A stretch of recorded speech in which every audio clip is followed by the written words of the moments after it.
Hello, my name is Nemeth Motha, and I serve as executive editor at NEJM Catalyst. Today, I will be having a conversation with Tom Lee, editor-in-chief at NEJM Catalyst and chief medical officer at Press Ganey. Tom and I are part of the editorial team of NEJM Catalyst, where our focus is on transforming healthcare delivery. And today, we will be discussing the future of healthcare delivery, both in the short term as well as the long term, which obviously includes the impact of the pandemic, but it recognizes that there are many more forces beyond the pandemic at play as we think about how we shape the next 1, 5, 10, and beyond years of our healthcare delivery system, not only here in the United States, but internationally across the world. Let's set the frame. Tom, over the last many months, as the pandemic continues to unfold, what have been some of the key themes and the key tensions related to healthcare delivery? Well, Namita, thanks so much. And I think that, like so many other things in life, it's a good news and a bad news story. Now, the good news is that incredibly, our colleagues rose to the occasion. You know, we have done an amazing job meeting the needs of patients, stretching resources, dealing with threats that were incompletely understood, doing it with compassion, not worrying one bit about the immediate financial consequences. And I think the public has appreciated it. And the banging on pots in many cities at 7 p.m. during surges is just the tip of the iceberg of goodwill toward medicine and healthcare like I've never seen in the course of my lifetime. That's the good news. The bad news is that it has been financially catastrophic for healthcare organizations, except for insurance companies and accountable care organizations. And the fact that it's been catastrophic financially for virtually everyone except for those bearing financial risk, that gives a message that this isn't just some one-time disaster like a comet coming out of the sky and striking everyone. This is an event that revealed the weaknesses in fee-for-service as a funding mechanism. And healthcare leaders who have built their organizations through fee-for-service contracting, they are unnerved by this. Some of them have said to me, they now understand that fee-for-service is not a stable funding system. Another has said that fee-for-service is having unlimited downside risk on anything that would decrease funding for healthcare, but having no upside risk. So healthcare providers are realizing that they have to get ready to change the way they do business. Let's come back to that and go back to the good news part of the story. So what are some specific examples? And you and I have talked over the last many months over many pieces and manuscripts submitted from people all across the country doing really good work. Are there any that are top of mind of examples of us doing right by patients in our communities because they're the right thing to do? Well, I think that when the catastrophe's breadth was sinking in on people, I think that besides putting funding completely in the rearview mirror in terms of what we were worrying about, we thought of the right things. We organized around patients. And the number one priority was keeping people safe, keeping patients safe, keeping our caregivers safe. That was number one.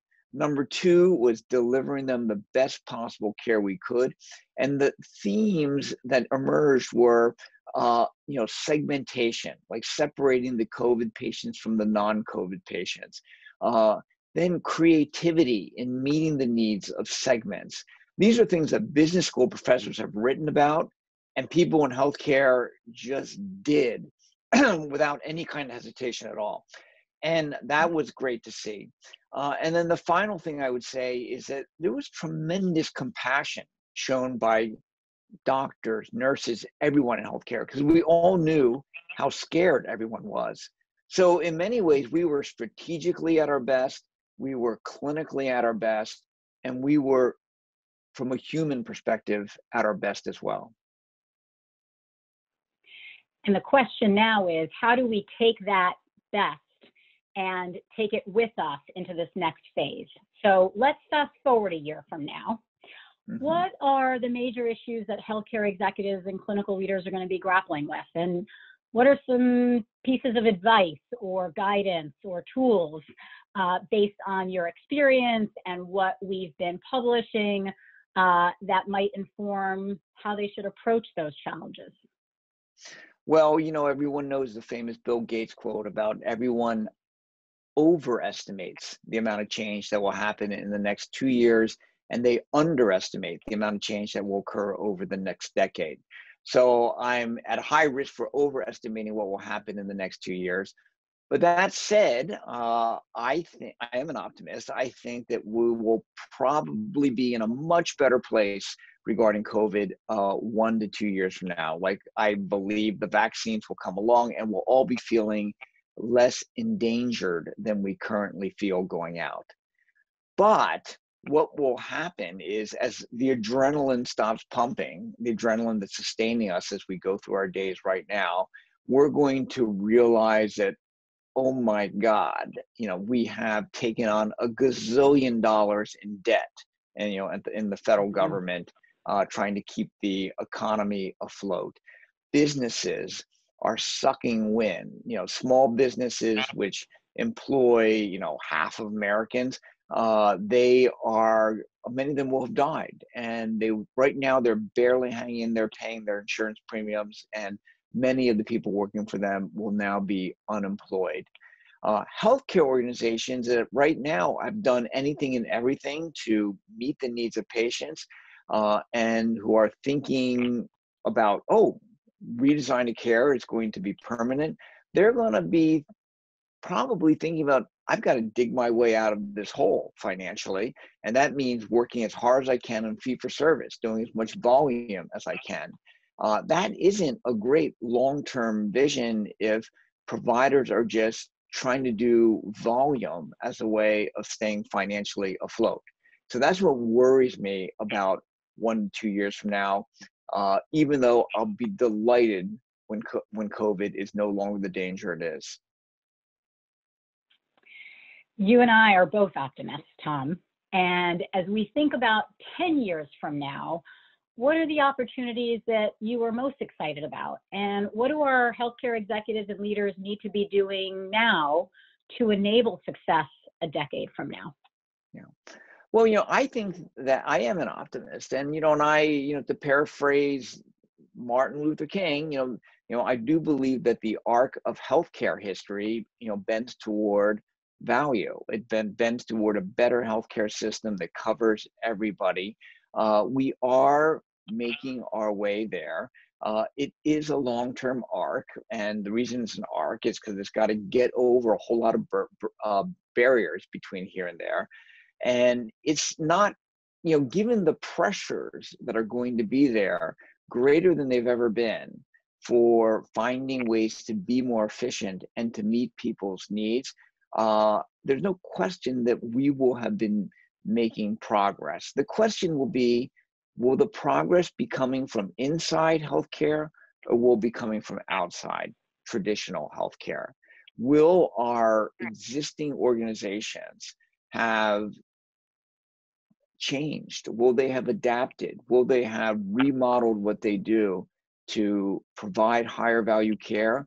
Or will it come from the outside? Will it come from some of the innovative organizations in healthcare, the Oak Streets, the Chen Meds, the CareMores, or the ones from even further outside healthcare, the Walmarts, the Minute Clinics, and the startups that we don't even know their names today. I think a smart bet is that some will come from either camp. And our hope is that NEJM Catalyst is to be describing these changes as they're emerging, facilitating them, encouraging them, even catalyzing them by bringing people with different points of view together. And the goal will be to have a better healthcare system in a decade.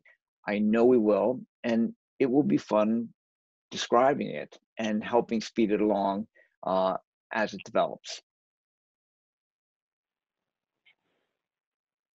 A perfect way to end our conversation this afternoon, Tom. Thank you so much. My pleasure.